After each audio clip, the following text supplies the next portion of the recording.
Ito po yung statement, ito po yung pahayag na si Sara Duterte bago niya lisanin ang DepEd na kanyang hiniling kay PBBM.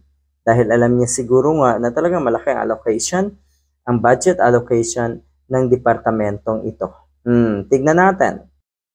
Pero eto maganda at inamin niya. Meron siyang inamin na natuwa at natawa ang ilan sa mga kababayan natin dito sa kanyang inamin nga na ito. Ito po yung kanyang turnover speech noong July 18. Ito sabi niya, Duterte noted that without effort, such dreams remain unfulfilled.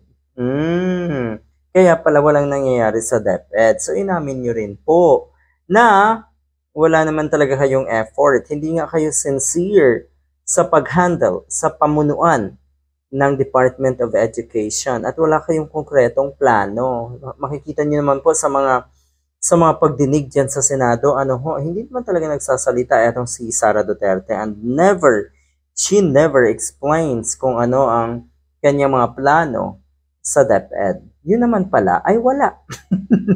Underscoring the importance of dedication and hard work in achieving educational improvement. Ito kasi mahirap Pag nagbibigay ng speech etong si Sara Duterte, alam niyo po na gawa ng ibang tao na hindi man lang niya ni-review. Kung maalala niyo po, dati ito ay nagbigay ng speech sa isang palarong pambansa ata yun noong nakaraang taon. Ang nangyari, inilipad yung kanyang kodigo.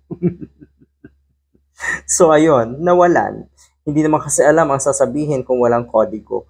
Yan po ang problema netong si Sara Duterte. Kaya dinadaan niya sa kunwari ay mga joke, may mga excuses na kung ano-ano at drama na kung ano-ano, halatang walang dunong, halatang walang alam, halatang tamad. Yan ata yung magandang term, So yun nga, Vice President and former Education